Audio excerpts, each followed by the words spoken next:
सूर्य के गुस्से का शिकार हुई एलन मस्क की कंपनी एक ही झटके में करोड़ों डॉलर का स्वाहा। आखिर कैसे, क्या वजह थी कि ऐसा हुआ? तो चलिए जानते हैं दोस्तों इसके पीछे की वजह को। पिछले कुछ वक्त से सूर्य गुस्से में नजर आ रहा है, जिस वजह से उस पर लगातार विस्फोट हो रहे हैं।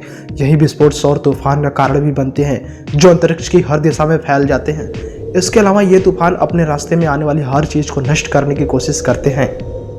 अभी इसकी चपेट में सबसे ज्यादा सैटेलाइट आ रहे हैं, क्योंकि वो पृथ्वी की तय कक्षा में घूमते रहते हैं और तूफान के वक्त उनके बचाव के लिए कुछ किया भी नहीं जा सकता है। रिसर्चरों की एक रिपोर्ट में यह दावा किया जा रहा है कि सूर्य के इस विनाशकारी गुस्से का शिकार एलन मस्क की कंपनी स्पेसएक्स भी हुई है, जिसके 38 स्टारलिंक उपग्रह नष्ट हो गए। इस घटना में मस्क की कंपनी को करोड़ों डॉलर का नुकसान हुआ। रिपोर्ट के मुताबिक साल की शुरुआत में ही ये घटना हुई थी, लेकिन शोधकर्ताओं ने इसका खुलासा अब किया है।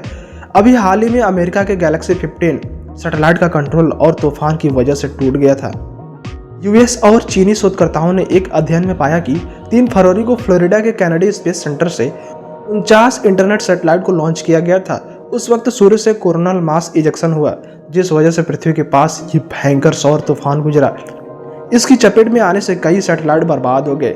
इनकी संख्या 38 के आसपास बताई जा रही है। ये घटना अंतरिक्ष मौसम की बेहतर समझ और सटीक भविष्यवाणी की आवश्यकताओं को बताती है। शोधकर्ताओं ने यह भी पाया कि सौर तूफान से स्पेसएक्स को कई मिलियन डॉलर का नुकसान हुआ। अध्ययन में आगे कहा गया कि डेटा और मॉडल सिमुलेशन दोनों का उपयोग करके सौर विस्फोट, प्रसार और वायुमंडलीय घनत्व वृद्धि को चित्रित किया गया। जांच में पता चला कि सौर तूफान ने हमारे वातावरण को गर्म कर दिया और 130 मील की ऊंचाई पर हवा की छोटी मात्रा का घनत्व बढ़ा दिया, जहां स्टारलिंक उपग्रह भेजे गए थे। शोधकर्ताओं के मुताबिक छोटे उपग्रहों को खुद को कई 100 मील ऊंचा उठना चाहिए था, लेकिन वायुमंडलीय ड्रैग के कारण ऐसा नहीं हुआ। इस वजह से ये सैटेलाइट बर्बाद हुए, जबकि पहले से स्थापित सैटेलाइट को कोई नुकसान नहीं हुआ।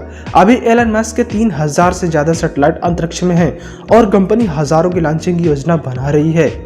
आपको बता दें कि हाल ही में सूर्य की उम्र को लेकर एक रिसर्च हुई थी, जिसमें पता चला कि 4.57 अरब वर्ष पूरा करने के साथ साथ सूर्य लगभग अपनी आधी उम्र से गुजर रहा है। सूर्य का सौर चक्र अभी भी चरम पर है, जिसकी वजह से लगातार वहां से कोरोनल मास इजेक्शन CME देखने को मिल रहा है। पृथ्वी समेत बाकी ग्रहों को ऊर्जा देने वाले हमारे सूर्य में भी कई गतिविधियां होती रहती हैं। अक्सर हम solar flare, coronal mass ejection और सोलर विंड जैसी घटनाओं के बारे में सुनते हैं और इनसे जुड़ी खबरें पढ़ते हैं।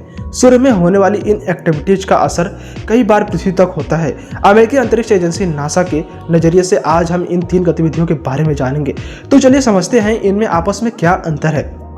कोरोनल मास इजेक्शन या CME और प्लाज्मा के बड़े बादल होते हैं। सौर विस्फोट के बाद ये बादल अंतरिक्ष में सूर्य के मैग्नेटिक फील्ड में फैल जाते हैं। अंतरिक्ष में घूमने की वजह से इनका विस्तार होता है और अक्सर यह कई लाख मील की दूर तक पहुंच जाते हैं। कई बार तो यह ग्रहों के मैग्नेटिक फील्ड से टकरा जाते हैं। जब इनकी दिशा पृथ्वी की ओर होती है तो यह जियोमैग्नेटिक यानी भूचुंबकीय गड़बड़ी पैदा कर सकते हैं। इनकी वजह से सैटेलाइट में शॉर्ट सर्किट हो सकता है और पावर ग्रिड पर असर पड़ सकता है। इनका असर ज्यादा होने पर यह पृथ्वी की कक्षा में मौजूद अंतरिक्ष यात्री को भी खतरे में डाल सकते हैं। जब सूर्य की चुंबकीय ऊर्जा रिलीज होती है तो उससे निकलने वाली रोशनी और पार्टिकल से सौर फ्लेयर बनते हैं। हमारे सौर मंडल में ये फ्लेयर्स अब तक के सबसे शक्तिशाली विस्फोट है, जिनमें अरबों हाइड्रोजन बमों की तुलना में ऊर्जा रिलीज होती है। इनमें मौजूद एनर्जेटिक पार्टिकल्स प्रकाश की गति से अपना सफर तय करने में और कोरोनल मास इजेक्शन भी होता है। सोलर विंड या सौर हवाएं सूर्य से निकलकर हर दिशा में बहती हैं। यह सूर्य के मैग्नेटिक फील्ड को अंतरिक्ष तक ले जाने में सहायक होती हैं। यह हवाएं पृथ्वी पर चलने वाली हवाओं की तुलना में बहुत कम घनी होती हैं, लेकिन इनमें बहुत तेज रफ्तार होती है। इसे आप ऐसे भी समझ सकते हैं कि सौर हवाएं 20 लाख किलोमीटर प्रति घंटे से भी ज्यादा की रफ्तार से चलती हैं। यह इलेक्ट्रॉन और आयनाइज्ड परमाणुओं से बनी होती हैं, जो सूर्य के मैग्नेटिक फील्ड के साथ तालमेल बिठाते हैं। सौर हवाएं जहां तक बहती हैं वह सीमा हेलियोस्फीयर बनाती है। यह सूर्य का सबसे प्रभावित करने वाला क्षेत्र होता है। सो फ्रेंड्स, वीडियो कैसा लगा हमें कमेंट कर जरूर बताएं और वीडियो को ज़्यादा से ज़्यादा लोगों तक शेयर करें, जिससे लोग सूर्य के इस कोरोनल मास के बारे में जान सके। सो फ्रेंड्स, वीडियो के अंत तक बने रहने के लिए थैंक यू सो मच। जय हिंद।